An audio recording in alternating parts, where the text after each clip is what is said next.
वित्त मंत्री प्रेमचंद अग्रवाल ने 77,407 करोड़ का किया बजट पेश। बजट में स्वास्थ्य, शिक्षा एवं कृषि के लिए बड़े प्रावधान, युवा, महिलाओं और समाज कल्याण पर फोकस।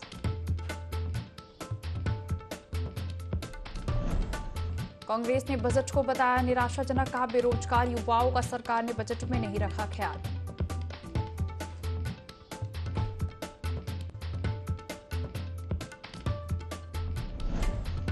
दून मेडिकल कॉलेज अस्पताल के 600 से ज्यादा संविदा कर्मी हड़ताल पर, सेवा समाप्ति का दिया गया है नोटिस, खुद को नियमित करने की कर रहे हैं मांग।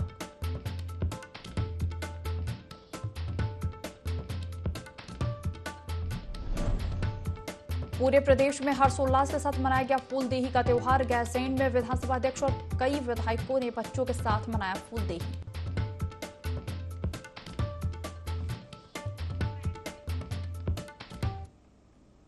देवभूमि लाइव देख रहे हैं आप, मैं हूं आपके साथ दिव्या तिवारी। बुलेटिन की शुरुआत करेंगे खबरों के साथ। उत्तराखंड के वित्त मंत्री प्रेमचंद अग्रवाल ने गैरसैंण विधानसभा में राज्य का बजट पेश किया। उन्होंने कुल 77,407 करोड़ का बजट पेश किया है। बता दें कि इस बार बजट में पिछले साल के मुकाबले 18.5% की बढ़ोतरी की गई है। बजट में स्वास्थ्य और शिक्षा, युवा कल्याण, समाज कल्याण, PWD सहित कृषि क्षेत्र पर ज्यादा फोकस किया गया है। महिलाओं के उत्थान और स्वरोजगार पर भी बजट में जोर दिया गया। बजट में उद्यान विभाग के लिए 815 करोड़ का प्रावधान किया गया। वहीं मुख्यमंत्री स्वरोजगार योजना के लिए 40 करोड़ और पर्यटन के लिए 302 करोड़ का प्रावधान किया गया है। शिक्षा और युवा कल्याण के लिए इस बार 10,000 करोड़ से ज्यादा की राशि दी गई है, जबकि कृषि के लिए भी 10,000 करोड़ से ज्यादा का प्रावधान किया गया। स्वास्थ्य के लिए इस बार 4,000 करोड़ से ज्यादा और अटल आयुष्मान के लिए 40 करोड़ दिए गए हैं। मेडिकल कॉलेज और नर्सिंग कॉलेज के निर्माण के लिए 400 करोड़ और समाज कल्याण के लिए करीब 3,000 करोड़ का प्रावधान किया गया, जबकि PWD के लिए 2,791 करोड़ का प्रावधान किया गया है। सिंचाई के लिए 1,443 करोड़ का प्रावधान है। जोशीमठ एवं अन्य स्थानों पर भू धसाव की राहत के लिए 1,000 करोड़ का प्रावधान किया गया।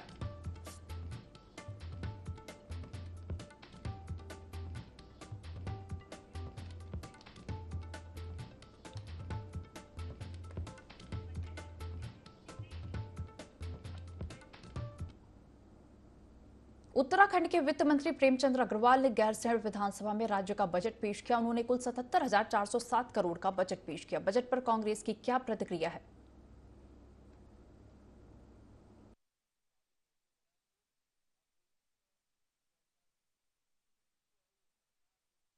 करने का जो बजट जो है सरकार ने प्रस्तुत किया है, घोर निराशाजनक वाला बजट है। नौजवान साथियों की घोर उपेक्षा की गई है। आम जन के हितों के विपरीत का वाला ये बजट है। महंगाई कैसे कम होगी उस पर कोई बात जो है इस बजट में नहीं कही गई। किसानों की आय दुगना करने का वादा लगातार करते आ रहे हैं, लेकिन आय दुगने करने के लिए कोई प्राविधान जो है इसमें नहीं किए गए हैं। विकास के कार्यों को आगे कैसे बढ़ाएंगे उसका कोई इसमें व्यवस्था नहीं है। सिर्फ जो है ये सरकार जो केंद्र पोषित योजनाएं हैं उसके माध्यम से अपने बजट को जो है प्रस्तुत करने का काम कर रहे हैं। तो घोर निराशाजनक वाला बजट है और आम जन जो है इस बजट से कोई लाभ होने वाला पूरा करने। धामी सरकार का बजट पेश हुआ है। उत्तराखंड के वित्त मंत्री प्रेमचंद अग्रवाल ने गैरसैंण विधानसभा में राज्य का बजट पेश किया है। आपको बता दें कुल 77,407 करोड़ का बजट पेश किया गया। बजट पर कांग्रेस ने प्रतिक्रिया दी है। कुल 77,407 करोड़ का बजट पेश हुआ है। धामी सरकार ने अब का बजट है जिसमें उत्तराखंड के वित्त मंत्री प्रेमचंद अग्रवाल ने बजट पेश किया। आपको बता दें गैरसैंण विधानसभा में राज्य का बजट पेश हुआ है। कुल 77,407 करोड़ का यह बजट है। पिछले साल से इस बार 18.5% ज्यादा है। तो धामी सरकार का बजट पेश हुआ है। कुल 77,407 करोड़ रुपए का बजट पेश हुआ है। पिछले साल से इस बार 18.5% ज्यादा बजट है। बजट पर कांग्रेस ने प्रतिक्रिया दी है।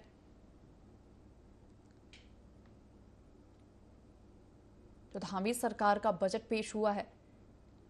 उत्तराखंड के वित्त मंत्री प्रेमचंद अग्रवाल ने बजट पेश किया है। आपको बता दें, गैरसैंण विधानसभा में राज्य का बजट पेश हुआ। कुल 77,407 करोड़ का बजट पेश किया गया है। पिछले साल से इस बार 18.5% बजट ज्यादा है। तो धामी सरकार का यह बजट है। वित्त मंत्री प्रेमचंद अग्रवाल ने बजट पेश किया है।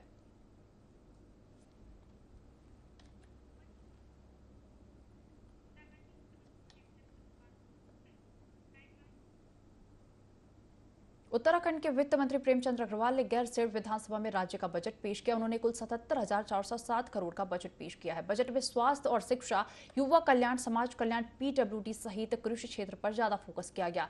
वित्त मंत्री प्रेमचंद अग्रवाल से खास बातचीत की संवाददाता आकाश कौर ने। सरकार ने अपना 2023-24 का बजट पेश कर दिया है। इस वक्त बातचीत करने के लिए हमारा मौजूद है वित्त मंत्री प्रेमचंद अग्रवाल जी। सर, गढ़वाली भाषा के साथ शुरुआत हुई और गढ़वाली भाषा के साथ हम और गैरसैंण जनभावना का प्रतीक, वहाँ पर आपने बजट पेश किया। किस तरीके से बजट को देखते हैं? देखिए, ये मेरा सौभाग्य है कि इस गैरसैंण में, जहाँ पिछली बार में अध्यक्ष विधानसभा के रूप में था और इसे ग्रीष्मकालीन राजधानी घोषित किया गया है, और आज मेरा फिर सौभाग्य हुआ है कि इसी गैरसैंण में जो ग्रीष्मकालीन राजधानी है, उस विधानसभा में मुझे बजट पेश करने का सौभाग्य प्राप्त हुआ है। संसदीय कार्य मंत्री के रूप में पिछले 2 दिन से आज तीसरा दिन है, उन पूरी कार्रवाई को संचालन करने का मुझे सौभाग्य प्राप्त हो रहा है। और जैसा आपने कहा, मैंने गढ़वाली में शुरुआत की और कुमायूं में उसको समापन किया। तो चूंकि ये गढ़वाल और कुमायूं यानी पूरे उत्तराखंड का बजट है, उत्तराखंड वासियों का बजट है, उत्तराखंड के लिए ये बजट है, तो इसलिए मेरे मन में भाव था कि क्योंकि ये गैरसैंण में है तो भावनात्मक लगाव है। हमारी परंपरागत जो भाषाएं हैं, चाहे गढ़वाली हो या कुमायूनी के रूप में हो, तो मैंने उसको एक सांकेतिक मैंने उसमें बोलने का काम किया। तो मुझे खुद को अच्छा लग रहा है कि कम से कम जो हमारी संस्कृति है, जो हमारा कल्चर है, उस आधार पे बजट मुझे पेश करने का जो मुझे सौभाग्य प्राप्त हुआ, मैंने उस रूप में किया। सप्तऋषि 7 बिंदु पर फोकस रहा, तो किस तरीके से गेम चेंजर होंगे उत्तराखंड के लिए 7 बिंदु? देखिए, आप समझ सकते हैं कि ये पूरी तरह से समावेशी बजट है। हमने विकास परख ये बजट पेश किया है। माननीय प्रधानमंत्री जी का जो कहना है कि 21वीं सदी का तीसरा दशक ये उत्तराखंड का होगा, ये कितनी बड़ी बात उन्होंने कही है। और फिर माननीय मुख्यमंत्री जी बार बार एक ही बात कहते हैं कि 25 वर्ष का जब ये उत्तराखंड होगा, अन्य राज्यों की तुलना में शिखर पे होगा, शिखर पे लाएंगे, उस दिशा में बढ़ता हुआ ये हमारा बजट है। तो कुल मिला के हर वर्ग को, हर क्षेत्र को, चाहे उसमें छात्र हों, अब आप देखिए छात्रों की छात्रवृत्ति हमने, कोई वर्ग हो, कोई क्षेत्र हो, सबको उसमें प्रोविजन किया है।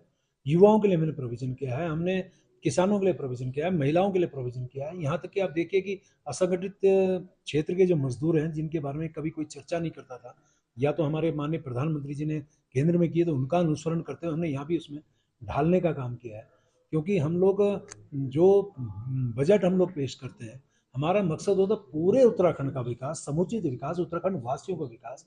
उस दृष्टि से हमने ये बजट पेश किया है। आप समावेशी बजट कह रहे हैं, लेकिन आपके जो मित्र हैं विपक्ष, वो कहीं ना कहीं इस बजट को लेकर काफी आलोचना कर रहे हैं। उनका कहना है कि किसी वर्ग को ध्यान में नहीं रखा गया है और घाटे का बजट जो है इस बार पेश किया गया। देखिए, उनको शायद गलतफहमी है। 77,407 करोड़ का ये बजट था, बजट पेश हुआ है, और 4,309 करोड़ 55 लाख का राजस्व अधिशेष बजट पेश किया है। अब आंकड़ों की बाजीगारी किस रूप में करें, कल प्रस्तुत अपनी बात में रखें ना, हम जवाब देंगे। मैंने तो सार्वजनिक रूप से पेश किया है, और कोई ऐसा एक एक चीज का प्रोविजन उसमें मैंने बताया है। यदि आप बात करें तो गरीबी उन्मूलन के लिए इसमें सब कुछ है। क्योंकि हमने एक बात कही है, माननीय प्रधानमंत्री जी कहते हैं कि सबका साथ, सबका विकास, सबका विश्वास और सबका प्रयास आप भी करें। और गरीबी जो हमारा, फिर हम लोग तो जितने भी हम लोग दीनदयाल उपाध्याय जी को मानने वाले लोग हैं, उनके यहाँ तो अंत्योदय योजना है, जो उनका अनुसरण करते हुए हम लोग इतनी योजनाएं जो लाते हैं। अब आप देखिए, चारों जितनी भी गरीब योजनाएं प्रधानमंत्री जी के नेतृत्व में लागू की गई, यहाँ प्रदेश में हम लागू कर रहे हैं। उसके बावजूद अब आप आर्थिकी की बात करें हमारे क्षेत्र में, चाहे औद्योगिकी की बात करें, पीडब्ल्यूडी क्षेत्र में बात करें, हर क्षेत्र में हमने प्रोविजन करने का काम किया है। और एक समावेशी और एक संतुलित बजट मैं इसे कह सकता हूँ। अब आप देखिए कि पिछले अनेकों वर्षों से हम जो बाजार से ऋण लेते थे, उसमें हर वर्ष हम ज़्यादा ऋण हमेशा लेते थे। पहली बार है उत्तराखंड के अंदर कि कि हमने इन वर्षों की तुलना में इस बार सबसे कम ऋण बाजार से लिया है। मैं इसको उदाहरण के रूप में आपको बता सकता हूं कि 2018-19 में राज्य द्वारा 6,300 करोड़ का ऋण लिया गया, 19-20 में 5,100 करोड़ का, फिर आप 20-21 में आते हैं 6,200 करोड़ का, 21-22 में 3,200 करोड़ का, और इस बार मात्र 2,500 करोड़ का। ये हमारा वित्तीय अनुशासन दिखाता है। इसीलिए मैं कह रहा हूँ ये संतुलित और समावेशी बजट है। बहुत शुक्रिया से बातचीत करने के। तो ये थे वित्त मंत्री प्रेमचंद अग्रवाल का सीधे आपका कहना है कि ये बजट जो है समावेशी है, संतुलित है, और विपक्ष को अगर कोई आपत्ति है तो कल जब इस बजट सत्र पर जब चर्चा होगी तो अपनी बात रखे। अपने सहयोगी हरीश भट्ट के साथ आकाश गौड़, IND24 गैरसैंण।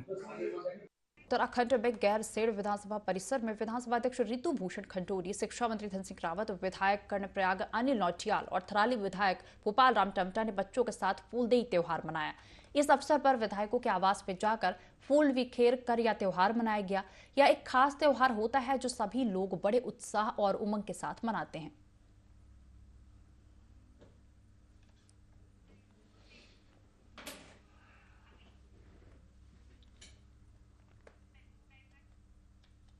उत्तराखंड को यूं ही देवभूमि नहीं कहा जाता। यहाँ के पर्व, संस्कृति, त्योहार यहाँ को अलग पहचान दिलाते हैं। इन्हीं में एक लोक पर्व है फूलदेई, जिसकी धूम जोशी मठ में भी देखने को मिल रही है। इस पर्व में छोटे छोटे बच्चे नगर क्षेत्र में घूमकर लोगों के आंगन में फूल डालकर पारंपरिक लोकगीत गाते हैं और घर की खुशहाली, सुख समृद्धि का आशीर्वाद देते हैं, जिसके बदले बच्चों को चावल, दाल, गुड़, तेल जैसी चीजें भेंट के रूप में दी जाती हैं। इसे पर्व को चैत्र मास में बसंत आगमन की खुशी में मनाया जाता है।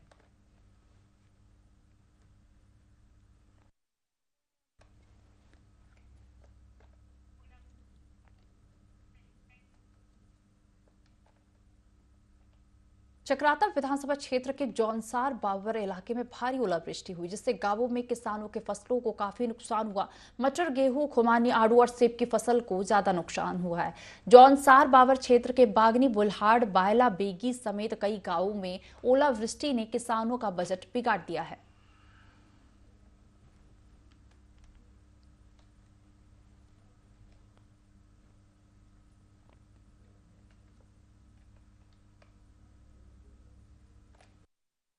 खदबरम में जो आज ओलावृष्टि हो रखी है, इससे किसानों को और बागवानों को बहुत ज़्यादा नुकसान हो रखा है।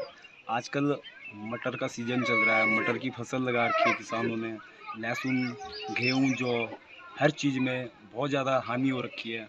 हम सरकार से ये अपील चाहते हैं कि किसानों को मुआवजा देने की कृपा करें। भारतीय जनता पार्टी 2024 के लोकसभा चुनाव को लेकर तैयारी में जुट गई है। संगठन को मजबूत करने के लिए कार्यक्रम किए जा रहे हैं। वहीं प्रदेश प्रवक्ता विपिन कैंथोला और राज्य गौ सेवा आयोग के सदस्य धर्मवीर गुसाई भी जनसंपर्क कर रहे और कार्यकर्ताओं से मिलकर उनको सम्मानित कर रहे।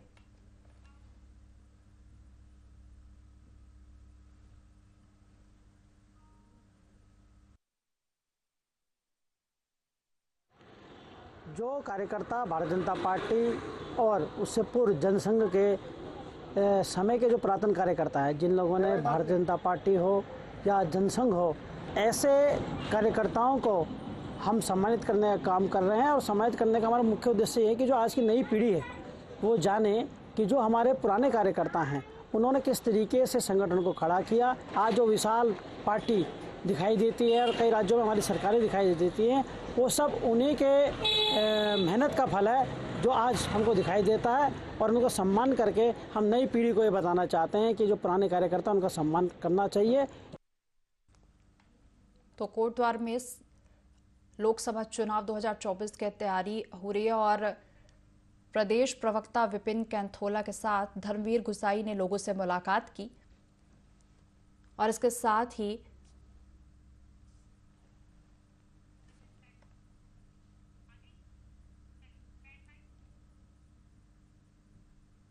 उत्तराखंड के वित्त मंत्री प्रेमचंद अग्रवाल ने गैरसैंण विधानसभा में राज्य का बजट पेश किया। उन्होंने कुल 77,407 करोड़ का बजट पेश किया। बता दें कि इस बार बजट में पिछले साल के मुकाबले 18.5% की बढ़ोतरी की गई है। बजट में स्वास्थ्य और शिक्षा, युवा कल्याण, समाज कल्याण, PWD सहित कृषि क्षेत्र पर ज्यादा फोकस किया गया है। महिलाओं के उत्थान और स्वरोजगार पर भी बजट में जोर दिया गया है। बजट में उद्यान विभाग के लिए 815 करोड़ का प्रावधान किया गया। वहीं मुख्यमंत्री स्वरोजगार योजना के लिए 40 करोड़ और पर्यटन के लिए 302 करोड़ का प्रावधान किया गया।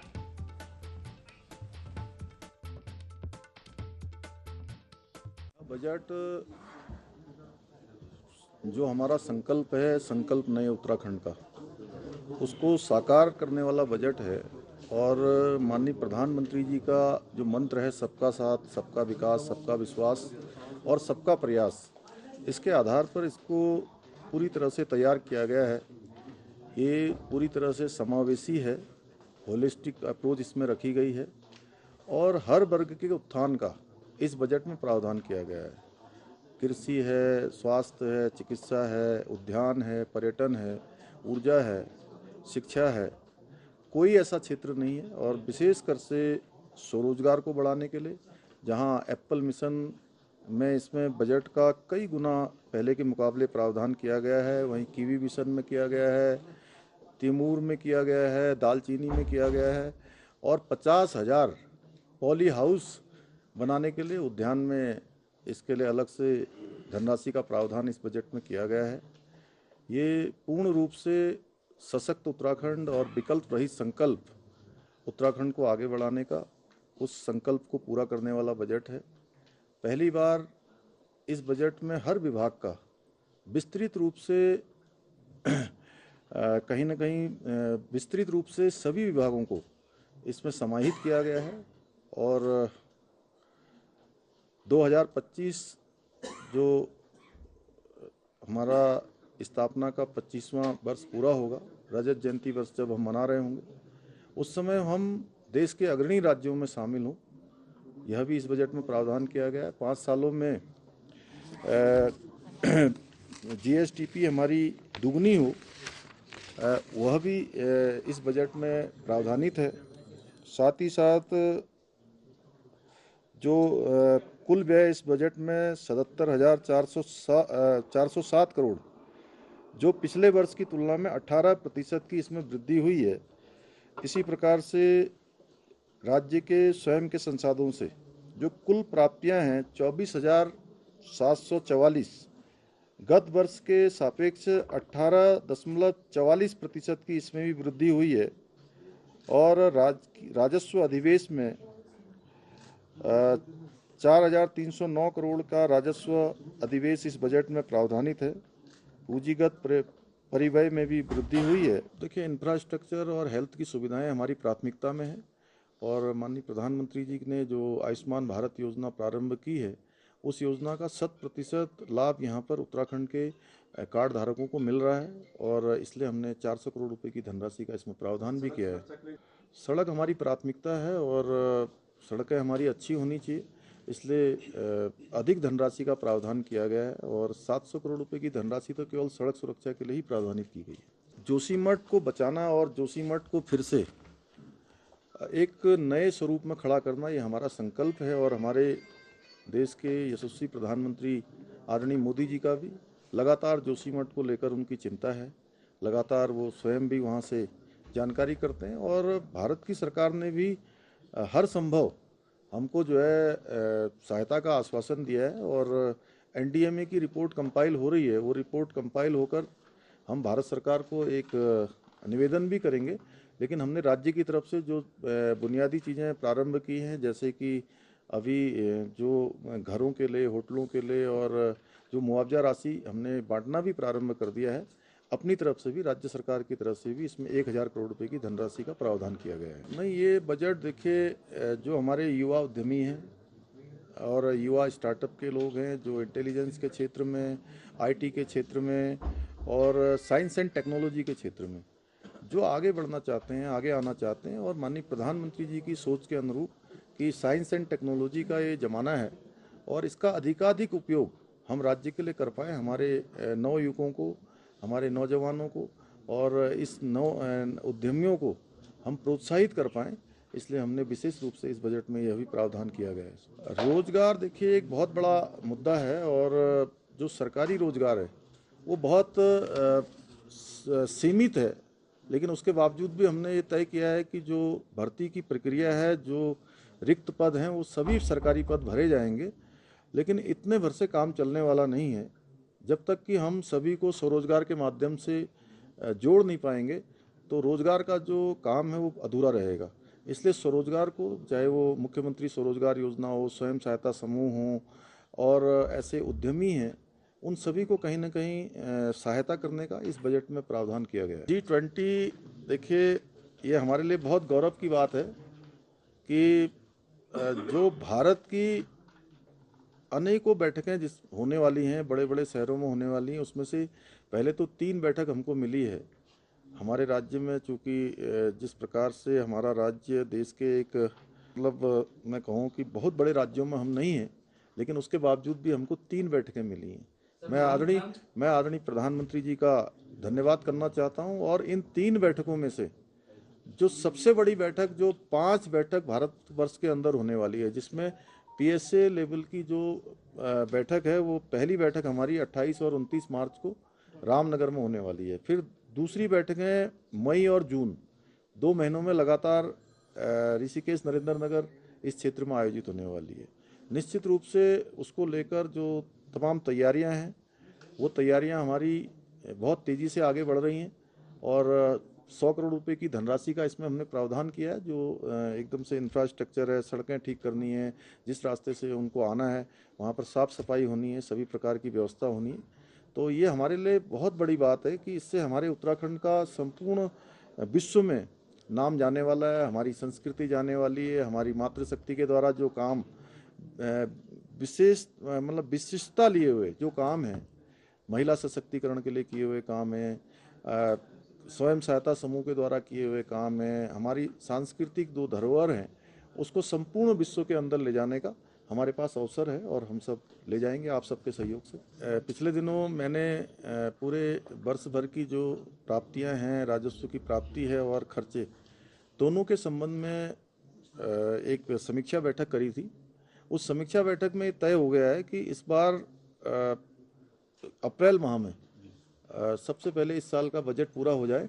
इस साल के बजट के पूरा होते ही हम लोग बड़ी बैठक करेंगे कि कहाँ से हमको कितनी राजस्वों की प्राप्ति होने वाली है और कितना खर्चा होने वाला है।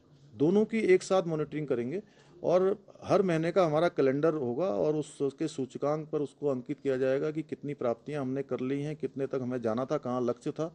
तो इस प्रकार की व्यवस्था इस बार बना रहे हैं। मुख्य सेवक के रूप में मैं अपना सौभाग्य मानता हूं कि पहली बार, वैसे तो मैं अनेकों बार इस विधान भवन के बनने के बाद अनेकों सत्रों में मैंने भाग लिया, लेकिन मुख्य सेवक के रूप में ये मेरा पहला सत्र था। और चूँकि ये मामला काफ़ी दिनों से 10% जो आरक्षण है, क्षैतिज आरक्षण, उसकी मांग रही है और ये राज्य बनाने में हमारे आंदोलनकारियों की, हमारे शहीदों की बहुत बड़ी भूमिका है। मैं सबसे पहले तो उन शहीदों को नमन करता हूँ जिन्होंने अपने प्राणों का बलिदान उत्तराखंड राज्य की प्राप्ति के लिए लगाया और आंदोलनकारियों का बड़ा संघर्ष रहा है। इसलिए हमने तय किया कि चूँकि कुछ व्यवधान उसमें आया हुआ था, महामहिम जी से भी हमने अनुरोध किया कि या तो आप उसको पास कर दें और नहीं तो कोई उसमें किसी प्रकार की अगर क्वेरी है तो वो हमको सरकार को भेजें, हम उस पर काम करेंगे।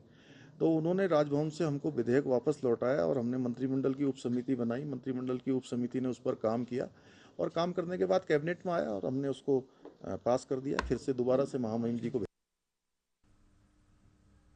इस बुलेटिन में फिलहाल इतना ही। आप बने रहिए ING 24 के साथ।